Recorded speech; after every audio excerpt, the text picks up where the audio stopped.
Hello সবাইকে, আবারও চলে আসলাম আজকে একটি নতুন ব্লগ নিয়ে। সবাই পাশে থাকবেন, চ্যানেলটি সাবস্ক্রাইব করে। গুড মর্নিং, নমস্কার বন্ধুরা। আশা করি আপনারা সবাই ভালো আছেন, সুস্থ আছেন। আমার সকালটা শুরু হয়ে গেল। এই যে কাপড় জামাগুলো এখন ওয়াশিং মেশিনে কাচা হয়ে গেছে, ওগুলো বার করা। ওগুলো এক এক করে বার করে নিই। বাবা বললো আমি মেলতে যাবো। বললাম হ্যাঁ ঠিক আছে, তুমি মেলে দাও। বাবা মেলে দিয়ে আসুক। আর ওদিকে এখন বাবা আর প্রিয়াংশু খেলা করছে। আপনাদের এই কাপড় জামা বের করে নিয়ে দেখিয়ে দিচ্ছি। দাদু আর নাতি খেলতে বসেছে সকাল সকাল। জামা কাপড় সব বার করে নিয়েছি। এটাকে এখন ঠেলে ঠেলে নিয়ে যাচ্ছে বাবার দিকে। আর এখানে বাবা মানে দাদু আর নাতি খেলু করছে। সকাল সকাল উঠে প্রিয়াংশুর খাবার নেই, কিছু নেই, খেলা স্টার্ট হয়ে গেছে, দেখছেন? হ্যাঁ, খেলু করো দুত্তু না। আজকাল সকালবেলায় না টিফিন বানানোটা বড় চিন্তার বিষয় হয়েছে। প্রিয়াংশু কোনো রকম দুধের জিনিস খেতে চায় না, মানে দুধ জাতীয়। আজকে ভাবলাম মা ছেলে দুজনে মিলে মুসলি খাবো, তাই জন্য আমি নিয়ে নিচ্ছি, দই নিয়ে নিচ্ছি। আজকে ফার্স্ট টাইম ওকে ট্রাই করাবো। যদি একান্ত না খায় তখন আমি অপশনস দেখবো। দইটা দেখছেন কত ছাকা, এই জন্য ঘরে পাতা দইটা সত্যি মানে আমি হাজব্যান্ড দুজনে প্রেফার করি। কতটা ছাকা, মানে ওই যে আপনাদের দেখেছিলেন ওটা সরের পার্ট। এই দই নিয়ে নিলাম, দইয়ের জল নিয়ে নিই কিছুটা। এবারে মুসলিটা কেমন বানাই তো জানেনই, এটার মধ্যে গুড় দেবো আর মুসলিটা দেবো। আমি আজকে দুজনে মিলে খাবো। আমার দুজনের বাবা মুড়ি খাবে। আপনারা দেখুন কেমন করে বানাচ্ছি। যারা জানেন না, যারা আমার ব্লগ ফার্স্ট থেকে দেখেননি, তারা জানেন না, আমি দেখিয়ে দিচ্ছি। সিম্পল প্রসিডিউরে দই নিয়ে নিলাম। এর মধ্যে এখন গুড়টা নিয়ে নেবো। গুড়টা কিছুটা পরিমাণে বুঝে আমি নিয়ে নেবো। এটা পতঞ্জলির গুড়টা, প্রিয়াংশুর অর্গানিক গুড়টা, মানে দেখলাম অল্প আছে, থাক। আবার এখন প্যাকেট কাটবো না, এখন পতঞ্জলির গুড়টাই নিচ্ছি। আমি প্রিয়াংশু দুজনে মিলে খাবো। দইটার সাথে মিক্স করে নেবো ভালো করে।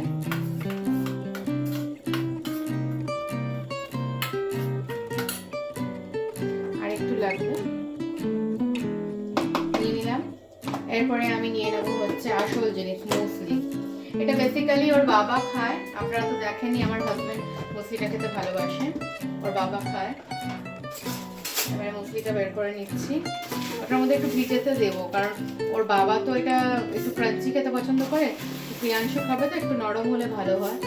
তাই জন্য মুসলিটা নিয়ে নিলাম পরিমাণ মতো, কারণ দুজনেই খাবো, প্রিয়াংশু খাবে, আমি খাবো। চলুন, এইটাই হচ্ছে প্রসিডিওর, কোনো ঝামেলা নেই, কিছু নেই। এটা একটু ভিজতে টাইম দিই, এটাকে মিক্স করে নিয়ে একটু ভিজতে টাইম দিই। এর মধ্যে আপনারা না কোনো বেরিজ ভিজিয়ে রাখলে, কারণ ক্র্যানবেরিজ, রাসবেরি এগুলো ইউজ করতে পারেন। আমি আমার প্রেগন্যান্সি টাইমে ওগুলো দিতাম, এখন আর জাস্ট নর্মালটাই দিচ্ছি। আবার মুসলির অনেক ফ্লেভারস আছে, ওগুলোও খেতে পারেন। আমার এইটাই ভালো লাগে, আমার হাজব্যান্ডের আমরা এইটাই পছন্দ করি। আমাদের সকালের টিফিন মুসলি রেডি। খেলে নিয়ে গুছাচ্ছে, দেখুন কি করেছে নিচটা। হ্যাঁ, ওগুলো উঠাতে হবে, হ্যাঁ অমনি করে নিয়ে, দেখছেন? যত ওদের ঘাটাঘাটি দেবেন, একদিকে তো ভালো, সেন্সরি ব্রেন কাজ করে, তারপরে ওইগুলো ভালোই, কিন্তু কি বলুন তো, আমরাই ঘিন ঘিন করি, তো ওরা করবে নিজের মনের মতন করে যাচ্ছে। আর বাচ্চা যদি বাচ্চামো নাই করে, এখনকার বাচ্চাকে কি দেখা যায় বলুন, কাদা মাটি ঘাটছে, তাও তো মানে খুব মানে সফিস্টিকেটেড লাইফ হয়ে যাচ্ছে, ওই জন্য আমি করতে দিই। আর এগুলো না এডিবেল, এই স্যান্ডগুলো, ওই জন্য আমার কোনো অসুবিধা হয় না। এত এডিবেল মানে যে করছে ওইটা নয়, ওর সামনে বলবো না কথাটা, কিন্তু ব্যাপারটা হচ্ছে বুঝতেই পাচ্ছেন। দেখেছো? গড ব্লেস ইউ বেটা, হাঁচু দেয় না, আমি করে নেবো, রেখে দাও। বসো না, এদিকে তাকাও, এদিকে তাকাও। হ্যাঁ, এই যে প্রিয়াংশুকে ফার্স্ট টাইম মুসলি খাওয়াচ্ছি। প্রিয়াংশু দেখি অ্যাকশন দিয়ে অ্যাকশন। ও প্রিয়াংশু, প্রিয়াংশু কেমন হয়েছে? এটা বাবার ফেভারিট, বুঝলে? ফেভারিট। প্রিয়াংশু মুসলি খেতে খেতে খুব আনন্দ পেল, তাই নাচু নাচু করতে করতে খেয়ে নিল। এবার চলে যাবে সোজা বাবার কাছে। বাবা এখানে কচুটা কেটে দিচ্ছে আমাকে। কচু, আলু আর চিংড়ি মাছ দিয়ে আজকে তরকারি বানাবো। এই কচুটা জানেন 1 মাস হয়ে গেছে আমার বাড়িতে আছে। আর এখানে প্রিয়াংশু একটুখানি মোবাইল দেখছে। আমি এখানে ফ্রিজ থেকে আমার জন্য একটা শসা বের করে নিচ্ছি, আর তার সাথে দুটো করলা প্রিয়াংশুর ফেভারিট, তাই জন্য করলা আলু সিদ্ধ দেওয়া হবে আর কচুর তরকারি হবে। বসিয়ে দিয়েছি, আর এইদিকে সব কাটাকুটি হয়ে গেল, বাবা কেটে রেখেছে। আমি এখানে করলা আলু সিদ্ধটা বসিয়ে দেবো, আর দুপুরে এই যে শশাটা খাবো ওটা বের করে ধুয়ে নিয়েছি। করলা আলু সিদ্ধ, আর এই যে কচুটাও দেখলেন, কচু আলু, আর এই যে চিংড়ি মাছটা বের করে নিয়েছি, চিংড়ি মাছ দিয়ে বানাবো বাস। আর এখানে যেটুকু বাসন আছে এগুলো ধুয়ে ঠুয়ে নেব। চলুন একটা একটা করে করি, আপনার সাথে থাকুন, দেখতে থাকুন, এনজয় করুন ব্লগটি। এই যে করলা আলুটা ভালো করে ধুয়ে নিচ্ছি, আমি জলে ভালো করে ধুয়ে নিলাম, আরেকবার আমি ফ্রেশ জলে কলের জলটা ভালো করে ধুয়ে নিলাম। কুকারটা আমি ধুয়ে নিয়েছি, দিয়ে দিচ্ছি। করলা আলু অল্পই হয়ে আজকে না, মানে মাখা মাখা তরকারি করব, আর অত ঝোলা ঝোলা করব না। বাস আলু করলা সিদ্ধটা বসিয়ে দেবো একটু নুন আর জল দিয়ে। এই যে বসিয়ে দিচ্ছি এখন আলু করলা সিদ্ধটা। আগে এটা হয়ে যায়, একদিকে ভাত বসিয়ে দিয়েছি, এবার আমি আর বাবা একটু মুড়ি খেয়ে নেবো। চলুন এগুলো হোক। রান্নাঘর থেকে বেরিয়ে গেছি, কিচেনে এসে গেছি। কিচেনে এসে দেখে নিই ভাতের কতদূর। সেই যে 1 ফুট দিয়েছিলাম ভাতটা, বাহ ভাতটা অনেকটাই হয়ে গেছে। আমি এবার একটুখানি নাড়িয়ে দেখে নিই। দেখুন ভাত কিন্তু আমার কুকড হয়ে গেছে। এবারে মাঠটা গেলে নেবো। এই 1 ফুট ভাতে না আমার গ্যাসটাও বাঁচে, আর ভাত সুন্দর কুকড হয়ে যায়। আপনারা দেখতে চান আমি দেখিয়ে দিচ্ছি। এই দেখুন পুরো দেখেছেন ভাতটা কিরকম, এক একটা দানা পুরো গলে গেছে। মানে এটা না যে শক্ত করে আমাকে টিপতে হচ্ছে। ভাত কমপ্লিট হয়ে গেছে, তো এটা এখানে থাক, মার গেলে নেবো। আর এই কুকারটা আছে, করলা শুদ্ধ হয়েছে কিনা সেটা দেখে নিই, সেটাও দেখা কাজ আমার। আশা করি যে আলু সিদ্ধ হয়ে গেছে, করলা সুন্দর কুকড হয়ে গেছে। চলুন এটাও হয়ে গেছে, আমার দুটো ইম্পর্টেন্ট কাজ হয়ে গেছে। এরপরে আমি তরকারিটা বসাবো। প্রিয়াংশু শাড়ি পরেছে, ও শাড়ি নাকি পরবে, কাদের বালিল বউ গো তুমি, কাদের বালিল বউ হবে। আমার ওড়না নিয়ে বলেছে, ও ছোনা এই খেলাগুলোই বড়। আমার ওড়না নিয়ে বলছে আমি ছালি পরবো, কাদের বালিল বউ গো তুমি, কাদের বালিল বউ, ও কাদের বালিল বউ গো তুমি, তেলবালিল বউ। ওইদিকে বাবা ঝাঁটা নিয়ে দাঁড়িয়ে আছে, আর দেবে। দেখুন ওড়না নিয়ে শাড়ি পরেছে।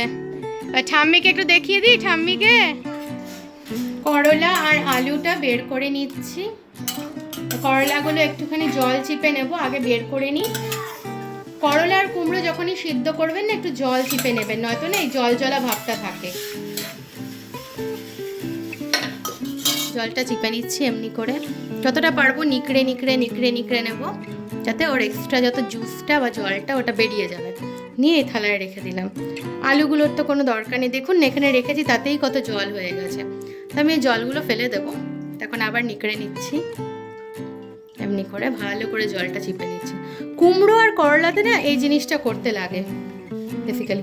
ঝিঙ্গা, কেউ যদি ঝিঙ্গা সিদ্ধ খান, ভাতে সিদ্ধ দিলে এগুলো আর করতে লাগে না। ভাতে সিদ্ধ দিলে না এই চিপা চিপি কিচ্ছু করতে লাগে না, কারণ ভাতের তো জলটাই থাকে, মাঠটাই থাকে, ওটার মধ্যে সিদ্ধ হয়ে গেল, সেম জিনিসটা পেয়ে গেল। অ্যাকচুয়ালি ওই সিদ্ধটা হচ্ছে স্টিমিং সিদ্ধ, আর এটা তো স্টিমিং না, এটা তো কুকারে দিচ্ছি। চলুন আমার হয়ে গেল, এই যে চিপে চিপে নিলাম, চিপে চিপে নিয়ে নিয়েছি। এখানে বাদবাকি জলটা আছে ওটা ফেলে দিয়ে তারপর কেমন মাখছি আপনাদের সাথে শেয়ার করছি। দেখে মাখবো, তাই এটার মধ্যে আমি কাঁচা সর্ষের তেল অল্প নিয়ে নিলাম। আপনারা বুঝে নেবেন কতটা লাগবে না লাগবে।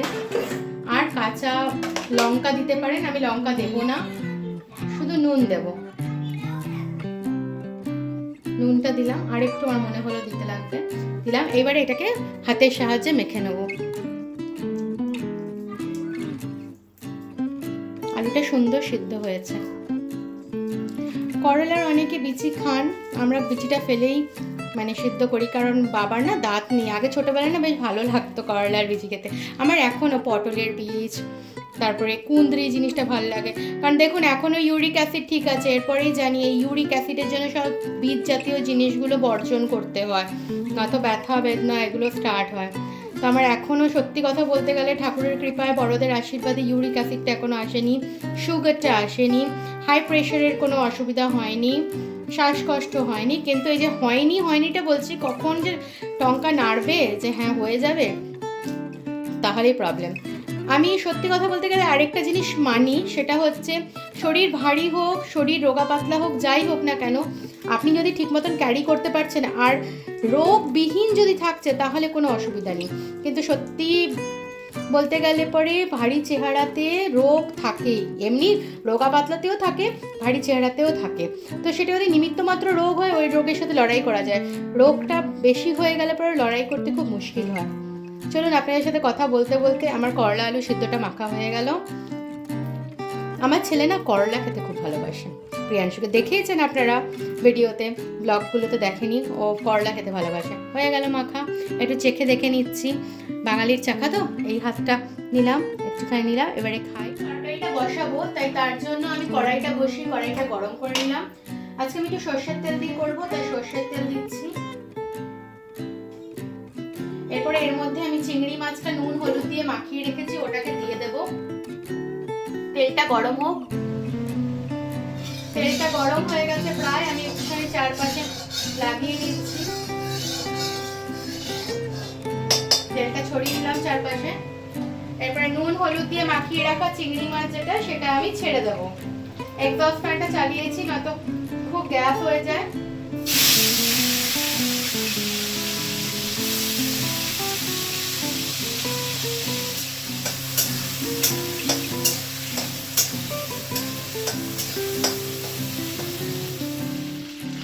চিংড়ি মাছগুলো ভাজা হয়ে গেল, আমি উঠিয়ে নিচ্ছি।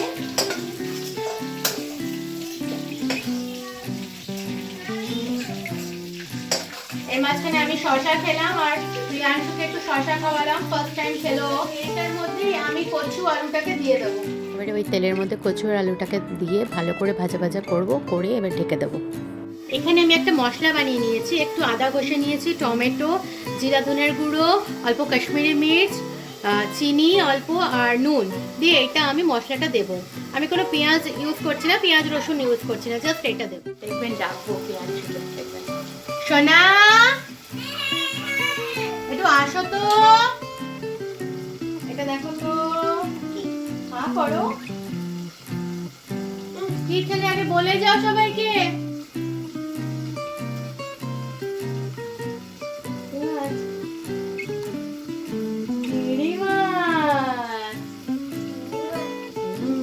চিংড়ি মাছ খেয়ে গেল। আবার একটা চিংড়ি মাছ খাওয়াতে হবে? আচ্ছা, আমি এটা নাড়িয়ে নিই, দাঁড়াও এখানে। এসে গেছেন প্রিয়াংশু মহারাজ আবার একটু চিংড়ি মাছ খেতে। এসে যাও, নিয়ে নাও। আর হবে না মা, কারণ খাবারে খেতে হবে। কচু আলুটা আমার প্রায় এখানে হয়ে গেছে ভাজা ভাজা। এবারে আমি একটুখানি ফাঁকা করে এর মাঝখানে আমি মশলাটাকে দিয়ে দেবো। মশলাটা দিয়ে দিলাম, এবারে একটু জল দিয়ে দিয়ে মশলাটার ওখানটা দেবো।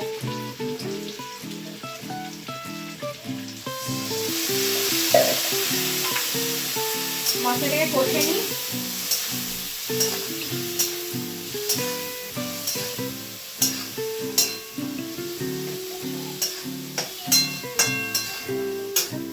এবারে আমি একটু ঢেকে দেবো, মশলাটা কষুক। ততক্ষণ আমি কাঁচা লঙ্কা নিয়ে আসি। এদিক দিয়ে বেরোই, দেখি প্রিয়াংশু আর ওর প্রিয়াংশুর দাদান কি করছে, এই যে খেলছে। ওরে বাবালে, একটু চলো, আমি কাঁচা লঙ্কা নেব, সরে যাও। তুমি আগে আগে গেলে হবে, ওইটাই না, ফ্রিজটা খোলো। হ্যাঁ ওইটা না, ফ্রিজটা খোলো। হ্যাঁ ওপরে দেখো যে বাটিটা আছে, ওই যে ভেতরে, ওই যে, হ্যাঁ দাও বের করে। খোলো এটা, খোলো এটা, খোলো। এই তো এই সাইড দিয়ে খোলো, খোলো। ইয়েস, এই তো বুঝেছ। বাস, তুমি আর নেবে না, তুমি হাত দিও না, আমি দেবো। লঙ্কা তোমাকে ধরতে হবে না। না ঢাকো ঢাকো ঢাকো, আর না, নিয়েছি, এত বেশি না, তাড়াতাড়ি ঢাকা দাও, ঢাকাটা দাও।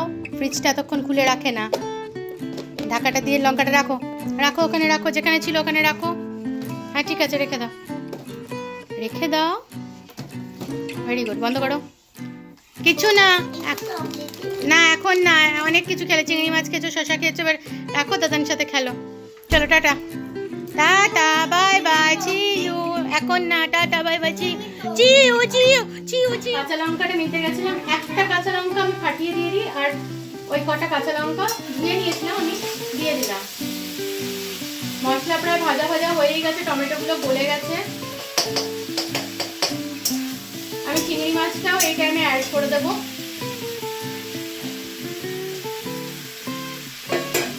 এর সাথে নাড়িয়ে নেব।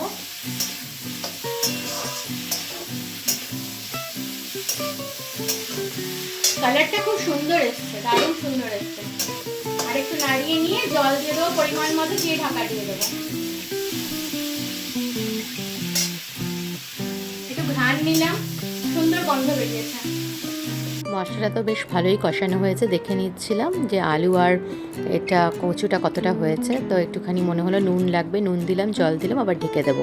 আর এদিকে এসে গেলাম দেখতে প্রিয়াংশুই করছে। প্রিয়াংশু এর খেলছে, নিজের ABCD আছে যেটা, সেগুলো জায়গার জিনিস জায়গায় সুন্দর করে করে, এতে এ, বিতে বি, সিতে সি, ডিতে ডি লিখছে। আর এদিকে দেখুন আলমারিতে ম্যাগনেটিক টাইলস দিয়ে কী বানিয়ে রেখেছে, হ্যাঙ্গিং, এইগুলোই দেখুন আর কি। আর ওইদিকে বাবা বললো আমি কয়েকটা বাসন আছে ধুয়ে দিয়ে আনলাম, ধুয়ে দাও। আর আমি এদিকে এসে গেছি আরেকবার কচু আলুটাকে দেখে নিতে, নাড়ি চাড়িয়ে ঢাকনা খুলে নাড়ি চাড়িয়ে নিলাম। একটু মনে হলো যে একটুখানি মিষ্টি দেবো, একটুখানি নুনটা চেখে নিলাম, আবার ঢাকা দিয়ে দিলাম। এবারে ঢাকনাটা খুলে দেখবো, ঢাকনাটা আবার লাগিয়ে দিলাম, আর একটু হোক। আর এদিকে বাবার জন্য চাটা গরম করে নিচ্ছি। এই যে কচু আলুর তরকারি ফাইনালি ডান, কচু আলু চিংড়ি মাছ দিয়ে তরকারি ডান আমার দুপুরের রান্নার। এখানে হচ্ছে জগটা সরিয়ে দিচ্ছি, দেখাচ্ছি আপনাদের। ভাত হয়ে গেছে, ভাতের মধ্যে করলা আলু সিদ্ধটা রেখে দিয়েছি। প্রিয়াংশুকে স্নান করিয়ে নিয়েছি, ফ্রেশন আপ করিয়ে নিয়েছি। ও এখন লাইট জ্বালালো, দেখছেন দেখছেন, এখানে কল খুলছে। অপ্পো জল না, অপ্পো অপ্পো, ঠিক আছে অপ্পো, হয়েছে হয়েছে, খুলেছে, আর খুলতে হবে না। অপ্পো ব্যাস, আমি বন্ধ করছি। চলো এবারে প্রিয়াংশু যাবে, এবারে প্রিয়াংশু আসছে, প্রিয়াংশু যাবে দেখে বাবাই। কোথায় যাবে? তুলসী গাছে জল দিতে হবে না বাবা। আর বাবা এখানে জামা কাপড় নিয়ে এসে গেছে ছাদ থেকে। প্রিয়াংশু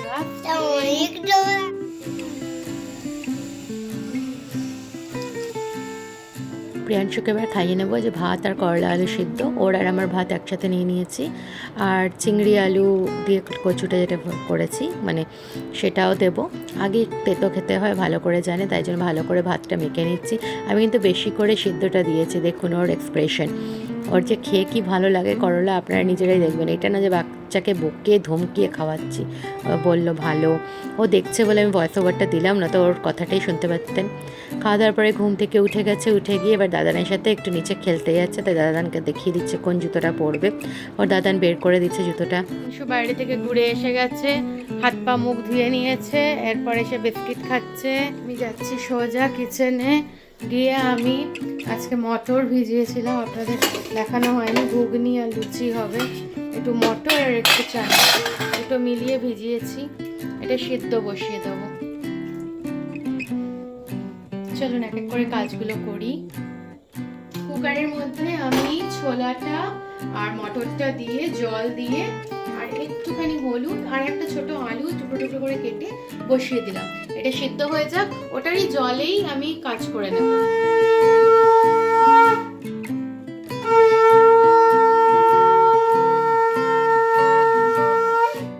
আমাদের চা বানাবো আর প্রিয়াংশুর জন্য দুধ গরম করবো, তো একসাথে বসিয়ে দিচ্ছি। আর একদিকে আমার যে কুকারে আমি বসিয়েছিলাম ছোলা আর মটরটা, ডালটা, ওটা হয়ে গেছে। চলুন আমি এখন এখানে করে নিই। দুধটা গরম হয়ে গেছে, আমি এখানে ঢেলে নিচ্ছি, ও খাবে। আর এটা আমি চা বসিয়ে দেবো, প্রিয়াংশুর দুধ, এটা নিয়ে যাই ওকে দিয়ে আসি। চাটা একটু ভালো করে ফেলি, চা পাতা দিয়ে দিলাম। এবার ভালো করে এটাকে ফুটিয়ে নেবো চাটা। প্রিয়াংশু তো ওখানে দুধটা খেয়ে নিচ্ছে, একটা এলাচ দিয়ে দিলাম থেতো করে। চা ভালো করে আপনাদের দিয়ে দিচ্ছি। এই দেখুন চাটা, আপনারাও খেয়ে ফেলুন, গরম গরম সন্ধ্যেবেলার চা সুপারভাবে। আবার আর আমি চা ছেঁকে নিলাম, একটা প্লেটে নিয়ে নিচ্ছি। আর বিস্কিটের ডাব্বাটা নিয়ে নেব। চলুন, সন্ধ্যের চা আপনাদের সবাইকে দিয়ে দিলাম, আপনারাও নিয়ে নিন যারা যারা চা খেতে ভালোবাসেন, চা প্রেমী সবাই মিলে। আর এইখানে আছে সেও ভাজা, সেটাও খেতে পারে। চা খেয়ে এসে গেলাম রান্নাঘরে। এবারে যে চানাটা বানাবো বা ঘুগনিটা বানাবো তার জন্য একটু মশলা করে নেবো। তো বাটাবাটি করবো না, পেঁয়াজ নিয়ে নিয়েছি, মিনি চপারে পেঁয়াজগুলোকে কেটে মিনি চপারের মধ্যে দেবো পেঁয়াজ, টমেটো, দুটো কাঁচা লঙ্কা, একটু আদা, রসুন সব চপ করে নেবো। এগুলো করে নেওয়াটা খুব দরকার। আমি মিনি চপারে করে নেবো। ওদিকে সিদ্ধ হয়ে গেছে। বাবা বললো আমাকে আটা ময়দাটা দিয়ে দিস, আমি মেখে দেবো। বাবাকে বললাম ঠিক আছে, তুমি এখন বসো, প্রিয়াংশুর সাথে খেলো, তারপরে আমি প্রিয়াংশুকে একটু পড়াবো। বললাম যে এখন খেলুক, তোমার কাছে থাকুক, ততক্ষণ আমি এটা চপ ঠপ করে তোমার কাছে যাবো। বললো আচ্ছা ঠিক আছে। তো আমি এখন এসে গেছি এগুলো করতে। চলুন করে নিই, আপনার সাথে থাকুন, দেখতে থাকুন। পেঁয়াজগুলো স্কোয়ার করে কেটে বা ডুমো ডুমো করে কেটে মিনি চপারে দিয়ে দিচ্ছি। দিয়ে একবার ভালো করে এটা চপ করে নেবো। তারপরে আদা রসুনটাকে ছিলে নেব, টমেটোটাকে দিয়ে দেবো, দিয়ে ওটাকেও চপ করে নেবো। কাঁচা লঙ্কাটা দিলাম না, ভাবলাম কাঁচা লঙ্কা দেবো, আপনাদের বলেছি কাঁচা লঙ্কা দেবো না, প্রিয়াংশু যদি ঝাল লাগে কাশ্মীরি মির্চ দেবো। কড়াই বসিয়ে দিলাম, তেলটা গরম হয়ে গেছে প্রায়, তাই গোটা জিরা ফোড়ন দিলাম। ওদিকে ছোলা মটরটাতে সিদ্ধ হয়ে গেছে। এখানে ওই যেটা চপ করে রেখেছি সেগুলো দিয়ে দিলাম। হালকা ব্রাউনিশ হয়ে গেছে, জিরা ধনের গুঁড়ো, কাশ্মীরি মির্চ, নুন, অল্প চিনি, হলুদ সব দিয়ে দিলাম। দিয়ে নাড়াচাড়া করছি, ভালো করে নাড়াচাড়া করে এর মধ্যেই ছোলা, আলু আর ওই যে সিদ্ধটা করেছি মটর, সব সিদ্ধটা দিয়ে ভালো করে নাড়িয়ে নিচ্ছি। নাড়িয়ে নিয়ে আবার কিছুক্ষণ পরে এসে বাবার সাথে কথা বলতে গেছিলাম, আবারও নাড়িয়ে নিচ্ছি। মশলাটা ভালো করে কষে গেছে। এবার পরিমাণ মতো জল দিয়ে ঢেকে দেবো, হয়ে যাবে ঘুগনিটা খুব সুন্দরভাবে। ঘুগনি কমপ্লিট হয়ে গেছে, পুরো রেডি। এবার একটা বাটিতে নামিয়ে দেবো, কড়াইটা ধুয়ে নেবো লুচিটা ভাজার জন্য। আর বাবা এখানে আটা ময়দা মেখে দিয়েছে অলরেডি, আমি এখানে ঢেকে রেখেছি। চলুন ঘুগনিটা আমি বাটিতে বের করে নিই। লুচি বানাতে শুরু করে দিয়েছি, কারণ ওর বাবার আমি ট্র্যাক করলাম, ওর বাবা প্রায় বাড়ির কাছে এসে গেছে, এসেই খেতে চাইবে। তাই ভাবলাম যে তখন যদি বানাতে স্টার্ট করি ওর বাবা ওই খিদা পেটে রয়ে যাবে। তাই জন্য ফটাফট আমি লুচি ভাজতে শুরু করে দিয়েছি, যে কিছুক্ষণের মধ্যে ওর বাবা ঢুকে যাবে, ভালো করে স্নান টান করে নেবে, খেতে বসে যাবে। আর একটু পরেই ওর বাবা ঢুকে যাবে, দেখবেন আপনারা। এই যে দেখুন কে ঢুকছে, এসে গেল ওর বাবা। চলুন আজকের ব্লগটি এই পর্যন্তই, টাটা, সাবধানে থাকবেন। আশা করছি আমার ব্লগগুলি আপনাদের অবশ্যই ভালো লাগছে। দয়া করে সাবস্ক্রাইব করে নেবেন, পাশে থাকবেন।